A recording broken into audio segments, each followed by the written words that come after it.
সুস্বাদু এই জিলাপিগুলো আমি তৈরি হয়ে গেছে। আমি রস থেকে তুলে নিয়েছি। একবার ভাবা যায় না, জীবনে প্রথম তৈরি করলাম এত কম অল্প উপকরণে, একটা মাত্র উপকরণে। এক বাটি ময়দা নিয়েছি, সেম সাইজেরই এক বাটি জল নিয়েছি।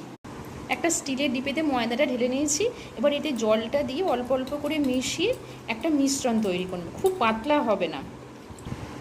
এবার জলটা আর ময়দাটা মিশ্রণটা আমি তৈরি করে নিয়েছি। এটা আমি 6 থেকে 7 ঘন্টা রেখে দেব।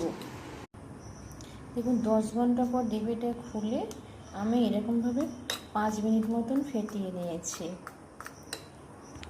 এবার একটা তেলের প্যাকেট নিয়েছি। এই তেলের প্যাকেটটার ভিতরে এটা ঢেলে দেবো। আর এইখানটা একটুখানি কাঁচি করে ছোট্ট করে কেটে দেবো। এবার দেখুন এই প্যাকেটের মধ্যে আমি এটা ঢেলে নিয়েছি। এবার কোনটা একটু কেটে গ্যাসে কড়া বসিয়ে দিয়েছি, তেলও বসিয়ে দিয়েছি। আমি এটা সর্ষের তেল দিয়েছি, কারণ সাদা তেলেতে যাদের থাইরয়েডের সমস্যা তারা এরকম সর্ষের তেল দিয়ে করে খেয়ে দেখবেন। এবার এই ব্যাটারটা এটা কেটে নিয়েছি, এবার অল্প অল্প করে দিয়ে দেবো।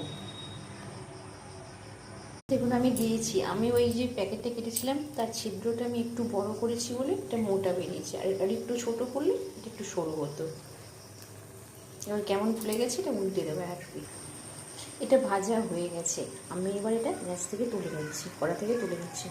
আবার একটা অন্য ডিজাইনে দিয়েছি, এটাও ভাজা হয়ে গেলে তুলে নেব। দারুণ করকরে হয়েছে, খুব শক্ত হয়ে গেছে, দারুণ করকরে হয়েছে। আমি আরও একটা দিয়ে দিয়েছিলাম, হয়ে গেছে, ভাজা হয়ে গেছে। এটা আমি তুলে নিচ্ছি।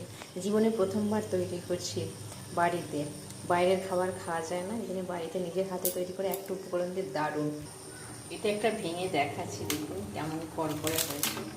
এবারে দারুণ করকরে হয়েছে, একদম দারুণ করকরে হয়েছে।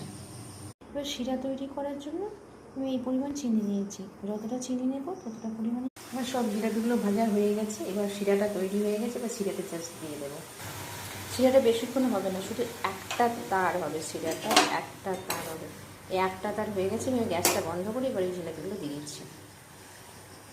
জিলাপিগুলো ভাজা রেডি হয়ে গেছে। এবার এখানে চিনির শিরাটা তৈরি হয়ে গেছে। শিরাটা একটা তার যুক্ত হবে, একটা তার যুক্ত হয়ে গেছে। এবার আমি গ্যাসটা বন্ধ করে দিলাম। এবার আমি জিলাপিগুলো দিয়ে দেবো। জিলাপিগুলো আমি মিষ্টি রস থেকে তুলে নিয়েছি। জাস্ট আমেজিং, ভাবা যায় না একটু উপকরণ দিয়ে এত কম পরিশ্রমে যে এরকমভাবে তৈরি করা যায়। দারুণ। আপনারা একবার হলেও চেষ্টা করে দেখবেন বাড়িতে। যাদের বাইরের জিনিস খাওয়া চলে না তারা তো অবশ্যই চেষ্টা করবেন। সবাই বলে যে সর্ষের তেলে করা যায় না, কিন্তু যাদের থাইরয়েডের সমস্যা তারা তো সাদা তেল খাওয়া চলে না। ওই জন্য সর্ষের তেলে ভেজে দেখবেন, নাহলে ঘি থাকলে ঘিতে ভাজতে পারেন।